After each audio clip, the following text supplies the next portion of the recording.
Perairan Natuna, surga bahari di tapal batas negara Kesatuan Republik Indonesia. Kabupaten Natuna merupakan bagian dari Provinsi Kepulauan Riau yang dekat dengan Laut Cina Selatan. Memiliki potensi bahari yang besar dengan luas laut mencapai 99% dari luas wilayahnya, Natuna pun menyimpan cadangan gas bumi raksasa di bawah lautnya yang diklaim sebagai salah satu yang terbesar di dunia. Berada di kawasan dengan sumber daya alam melimpah dan berbatasan langsung dengan laut bebas, membuat Natuna menjadi incaran negara-negara tetangga. Sir, I order you to go away. My fishing boat now is no more working. Dalam kurun waktu 5 tahun terakhir saja, terdapat ratusan kapal nelayan asing yang ditangkap dan diproses hukum. Namun hal itu tak membuat mereka jera mencuri kekayaan laut Indonesia. Kerapnya kehadiran kapal nelayan asing bahkan dikawal kapal penjaga pantai atau Coast Guard di zona ekonomi eksklusif milik Indonesia menjadi ancaman nyata bagi nelayan tradisional merah putih di Natuna, juga membahayakan ekosistem perairan. Leave this territory. Take your fishing boat or leave them away. Kami nelayan Natuna nih, khususnya di Tanjung nih, mempunyai kearifan lokal untuk menangkap ikan dengan pancing tanpa menggunakan alat lain. Jadi kami berpendapat kalau menggunakan alat pancing, ikan-ikan yang ada di dasar laut itu tak akan habis, sehingga dia tetap berkembang biak, habitatnya pun tidak akan punah. Sementara alat-alat tangkap ikan yang kapal-kapal dari luar menggunakan alat seperti cantrang. Bagai magnet berdaya tarik tinggi, Natuna memang telah menjadi incaran banyak negara sejak dahulu kala. Ada yang terang-terangan mengajukan sengketa kepemilikan pulau ini, ada juga yang diam-diam berada di pulau ini untuk mengeksploitasi kekayaan alamnya. Dan Natuna Utara adalah bagian yang paling memikat. Di dalam Laut Natuna tersimpan sejumlah alasan kuat untuk diperebutkan. Sebut saja kandungan gas alam dan minyak bumi yang demikian melimpah. Tentulah akan memberi keuntungan besar bagi pemenang dari konflik panjang ini. Selain itu, Natuna merupakan salah satu perairan yang paling sibuk di dunia.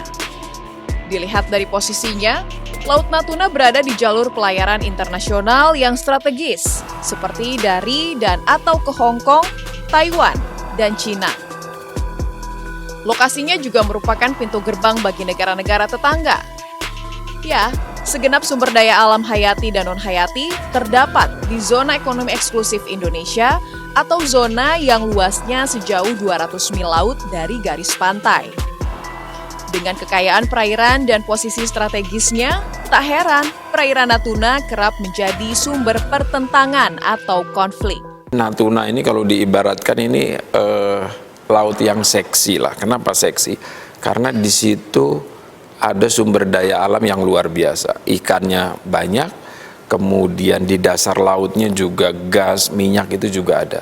Nah, ini harusnya kita bisa mengelola itu dengan baik. Karena sesuai dengan aturan atau hukum internasional kita sebagai negara kepulauan dan itu masuk ke ZEE kita, itu kita harusnya bisa mengelola itu dengan baik. Tidak hanya hadir simbol-simbol negara atau untuk menghalau mereka-mereka yang masuk secara ilegal, tapi tentunya kita harus bisa memanfaatkan Laut Natuna ini.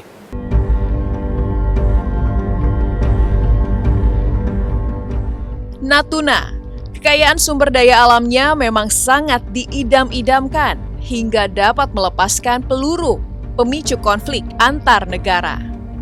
Letupan konflik yang terus terjadi di Laut Natuna Utara pun berpotensi mengganggu keamanan dan hak berdaulat Indonesia. Oleh karena itu diperlukan langkah konkret untuk mengantisipasi dampak perselisihan, menggali potensi ekonomi, dan mematri hak berdaulat di Natuna Utara. Peningkatan sarana satuan TNI Angkatan Darat di wilayah Natuna. Kemudian merelokasi 1 batalion raider di sana. menyiapkan detasemen Arhanud rudalnya sendiri kan. Kemudian juga ya ada juga mendukung kegiatan menyiapkan kapal-kapal kita di sana. Itu dari sisi pertahanannya sendiri. Secara politiknya jelas bahwa kita selalu menjaga perairan di sana.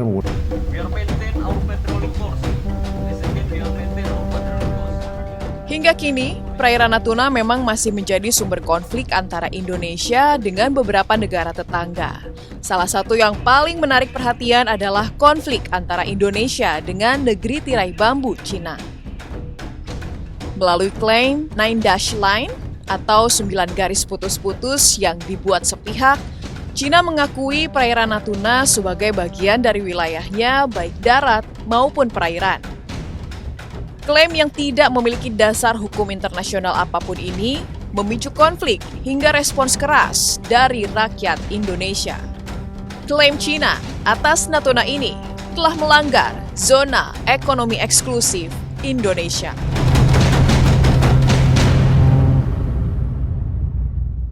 Isu di Natuna Utara yang bersinggungan dengan zona ekonomi eksklusif Indonesia menjadi persoalan bagi Indonesia, sekali lagi karena adanya klaim sepihak dari Cina.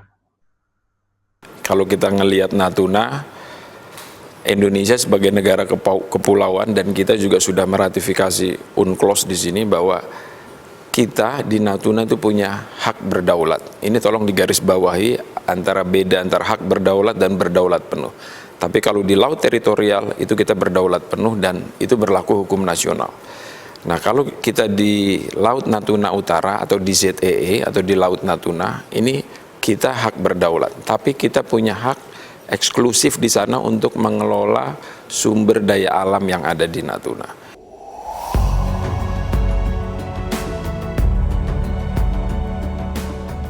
Menjadi target negara-negara asing, Indonesia kerap kali menangkap kapal-kapal nelayan asing yang memasuki wilayah perairan Natuna dan diduga melakukan kegiatan perikanan ilegal, tidak dilaporkan secara benar maupun tidak diatur, atau disebut illegal, unreported, and unregulated fishing di teritori Indonesia.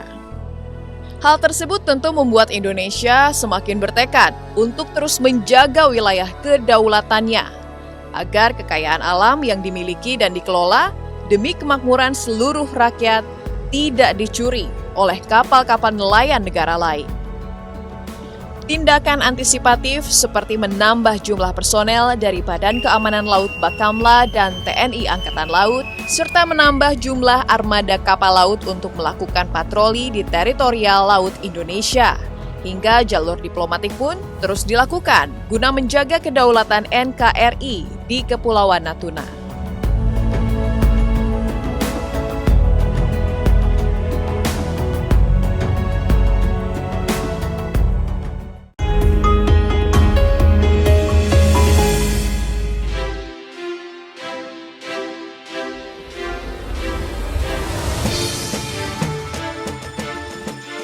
Terlepas dari konflik kepentingan, Natuna yang menjadi salah satu tapal batas di utara Indonesia ini menyimpan banyak potensi sumber daya alam.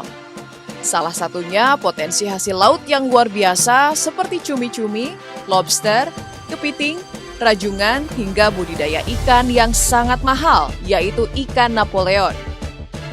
Cadangan ikan yang berlimpah di Laut Natuna pun tak pelak menyilaukan mata negara tetangga.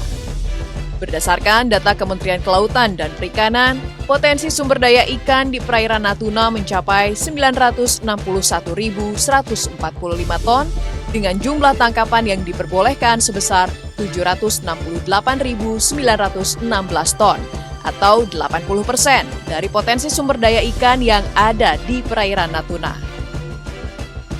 Dari jumlah tangkapan yang diperbolehkan tersebut, sudah dimanfaatkan secara penuh dengan jumlah produksi perikanan tangkap pada tahun 2019 sebesar 755.306 ton.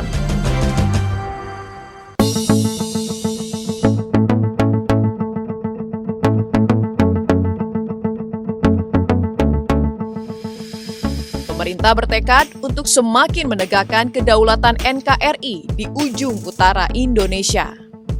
Di antaranya melalui pembangunan sentra kelautan dan perikanan terpadu SKPT di Natuna yang menelan anggaran sebesar Rp214,86 miliar. Dengan ini, Kementerian Kelautan dan Perikanan KKP berupaya mengembangkan perekonomian di wilayah terdepan ini. SKPT menjadi salah satu strategi agenda pembangunan nasional di sektor kelautan dan perikanan. Pembangunan di SKPT itu kan Pak, karena di hampir di kepulauan ini kan, di Natuna itu kan wilayahnya sebagian besar memang kan lautan Pak, sehingga kehadiran pelabuhan perikanan Selat Lampa memang sangat diharapkan masyarakat di Natuna nih Pak. Dengan adanya pembangunan SKPT ini, berharap ikan-ikan yang berada di Natuna ditangkap nelayan-nelayan dari luar Natuna itu didaratkan di Selat Lampa nih Pak. Jadi hasil-hasil kegiatan penangkapan ikan semua dipusatkan di sentra kelautan perikanan di Selat Lampa sana Pak. Dari hasil kegiatan penangkapan ikan yang data produksinya tercatat di SKPT dari tahun ke tahun meningkat Pak. Dari 2018 sekitar ada 1.000 lebih ton, kemudian 2019 sudah naik lagi sekitar hampir 2.200 ton, dan terakhir 2020 ini sudah mencapai sekitar 2.000 ton juga, sudah lebih Pak. Pembangunan SKPT Kabupaten Natuna memberikan dampak positif dari hulu hingga hilir. Hal ini tidak hanya dirasakan oleh pemerintah Kabupaten Natuna, tapi juga oleh masyarakat Natuna secara luas. SKPT Natuna di Pelabuhan Perikanan Selat Lampa antara lain menghadirkan tempat pemasaran ikan TPI dengan salah satu kegiatannya pelelangan ikan.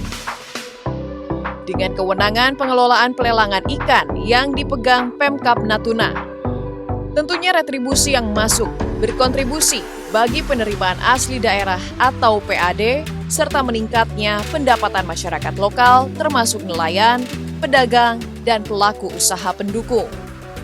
Dampak dari operasionalisasi SKPT Natuna di Pelabuhan Perikanan Selat Lampa sejak pertengahan 2017 pun telah sangat dirasakan manfaatnya oleh masyarakat Natuna. Dibangun sejak tahun 2015 hingga 2019, Sentra Kelautan dan Perikanan Terpadu Natuna berdiri di atas lahan seluas 5,8 hektar. Intervensi pembangunan pun telah dilaksanakan untuk mendukung penerapan rantai dingin di SKPT Natuna, antara lain dengan pemberian sarana rantai dingin. Mulai pendingin, kendaraan roda 6 pendingin, pelatihan teknis penanganan ikan pasca tangkap, hingga penyediaan pabrik es balok oleh swasta. Di masa mendatang, sejumlah fasilitas penunjang operasional lainnya pun akan dibangun, seperti dermaga yang akan diperbesar, pembuatan kolam di pelabuhan untuk menampung ikan, serta ruang workshop, sehingga kehadiran SKPT di Selat Lampa berdampak bagi kemajuan masyarakat Natuna. Dengan adanya SKPT-nya Pak, ini bukti hadirnya pemerintah Pak. Pemerintah di kawasan perbatasan ini Pak. Dengan adanya kegiatan di Selat Lampa, di SKPT ini Pak, jadi pengurusan dokumen kapal seperti untuk berlayar bisa kita layani di Pelabuhan Perikanan Selat Lampa Pak, dengan menerbitkan surat persetujuan berlayar Pak. Itu salah satu yang dokumen yang wajib harus dipenuhi dalam penangkapan ikan Pak.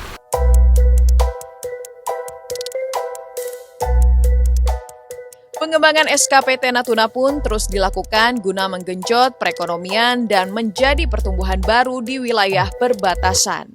Selain fasilitas fisik, SKPT Natuna menyediakan 2 fasilitas layanan secara terpadu untuk penerbitan persetujuan berlayar, laik operasi kapal, karantina ikan, dan lainnya, termasuk fasilitas pemasaran ikan di tempat pemasaran ikan di Pelabuhan Perikanan Selat Lampa. Pemerintah pusat dan daerah juga terus bersinergi agar kapal perikanan yang melakukan penangkapan ikan di wilayah pengelolaan perikanan Negara Republik Indonesia WPPNRI 711 mendaratkan ikannya di SKPT Natuna. Pembangunan SKPT Natuna sangat penting karena menjadi ujung tombak daerah perbatasan demi mempertahankan kedaulatan dan menyejahterakan rakyat dengan peningkatan pertumbuhan ekonomi kelautan dan perikanan. Terdapat 5 aspek penting pembangunan SKPT Natuna, yakni potensi kelautan dan perikanan yang belum dimanfaatkan secara optimal, integrasi pembangunan dan jumlah penduduk rendah sehingga terbelakang dan miskin, mengatasi perbedaan pembangunan antar wilayah, menciptakan pusat pertumbuhan ekonomi dan kesejahteraan baru, serta apabila maju dan makmur, maka menjadi posisi strategis memperkokoh kedaulatan wilayah NKRI.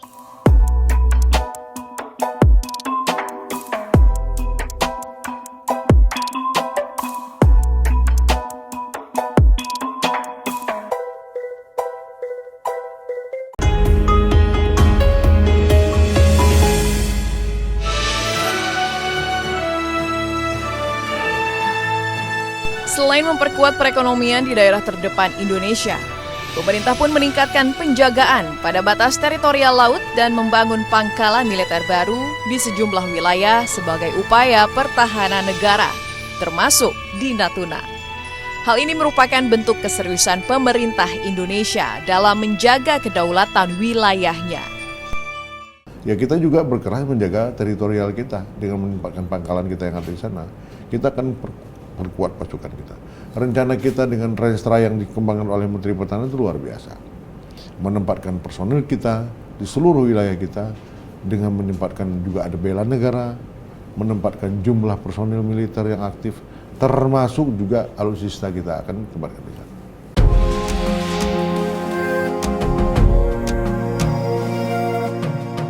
Pembangunan pangkalan militer pun sudah masuk dalam Rencana Pembangunan Jangka Menengah Nasional RPJMN tahun 2020 hingga tahun 2024 yang pembangunannya secara teknis dilakukan oleh Kementerian Pertahanan.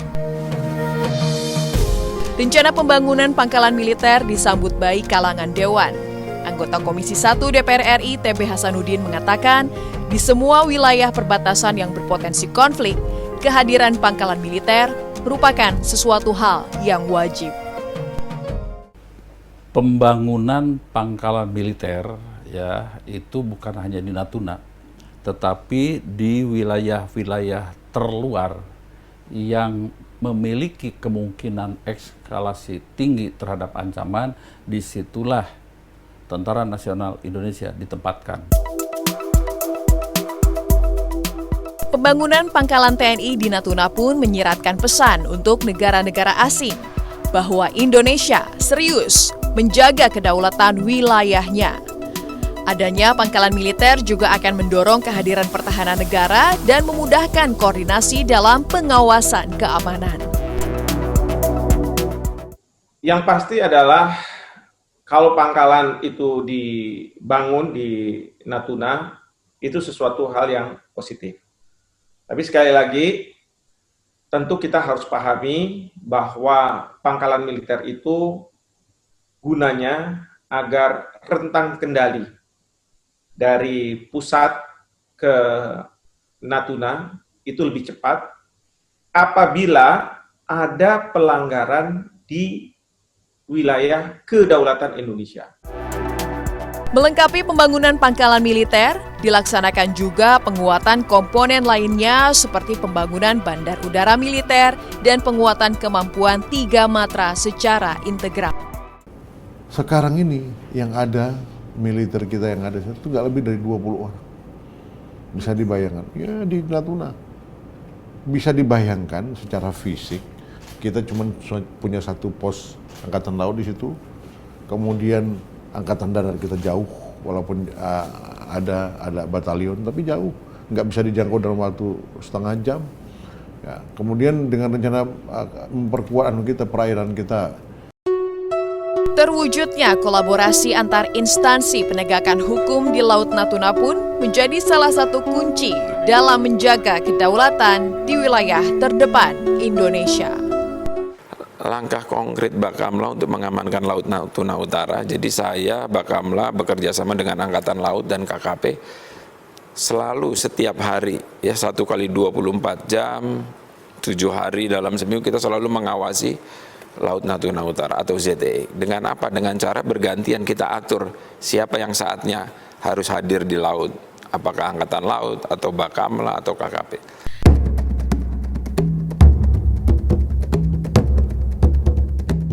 Dalam rancangan Anggaran Pendapatan dan Belanja Negara RAPBN 2020, Kementerian Pertahanan pun mendapatkan alokasi anggaran terbesar, yaitu sebesar 117,9 triliun rupiah. Dalam APBN 2020, Kemenhan memang merencanakan membelanjakan anggaran untuk pangkalan militer, pengadaan alat utama sistem persenjataan atau alutsista beserta perawatannya, sedangkan lainnya dipakai untuk biaya operasional hingga sarana prasarana di area remote. Dalam RAPBN tahun anggaran 2021, pemerintah mengalokasikan anggaran belanja Kementerian Pertahanan sebesar 136,99 triliun rupiah. Jumlah anggaran tersebut dinilai fantastis oleh segelintir pihak. Namun sebenarnya jumlah anggaran pertahanan tersebut masih jauh dari angka ideal bagi negeri ini.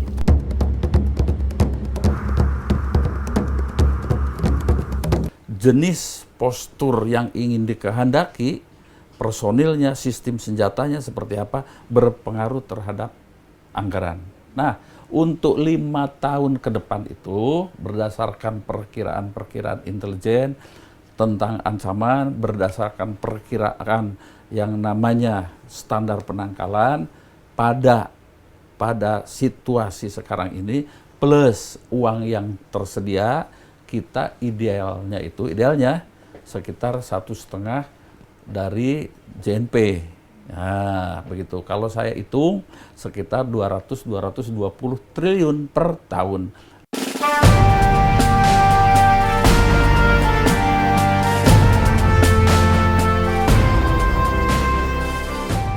Pembangunan pangkalan militer saja tentu tidak cukup jika tidak diikuti dengan penggelaran kekuatan TNI. Saat ini, TNI memiliki satuan baru bernama Komando Gabungan Wilayah Pertahanan atau Kogab-Wilhan. Kogab-Wilhan berfungsi memudahkan koordinasi di daerah ketika terjadi perkembangan situasi konflik, sehingga reaksinya dapat lebih cepat. Dibentuknya Kogab-Wilhan bertujuan untuk mengintegrasikan tugas 3 matra TNI, yakni Angkatan Laut, Angkatan Udara, dan Angkatan Darat dalam pelaksanaan operasi gabungan. Dalam implementasinya, aspek darat yang sudah dibentuk Satuan Batalion Komposit memiliki kemampuan mempertahankan wilayah dan kedaulatan yang berkedudukan di Kabupaten Natuna, Kepulauan Riau.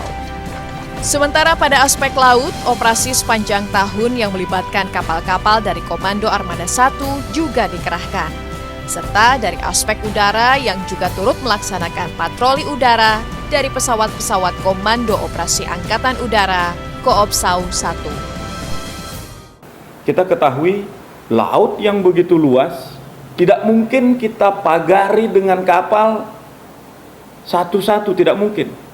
Oleh karena itu kita bekerja sama dengan unsur udara, selain unsur udara TNI Angkatan Laut, juga unsur udara dari TNI AU yang melaksanakan patroli. Di situ kita menjalin komunikasi dari kapal ke pesawat, kemudian dia memberikan informasi bahwa di posisi sekian, sehingga pasti tatkala kita menuju ke sana memang ada target.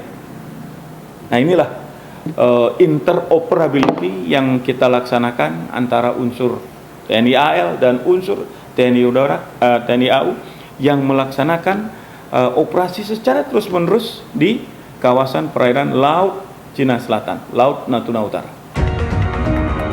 Meski operasi sepanjang waktu terus digelorakan, berbagai ketegangan di landas kontinen dan perairan zona ekonomi eksklusif Indonesia hingga kini masih terus terjadi.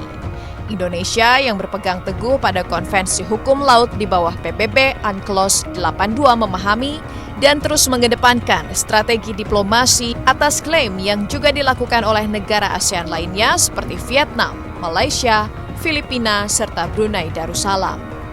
Strategi yang kita laksanakan terkait dengan adanya Climate 9 Dash Line yang saya jelaskan tadi, kita melaksanakan strategi diplomasi.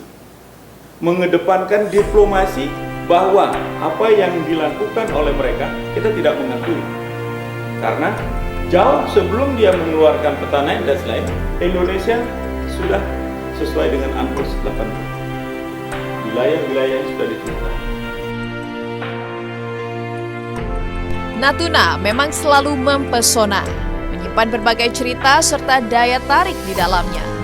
Bak primadona di wilayah terdepan Indonesia, keberadaannya selalu mengundang perhatian banyak pihak.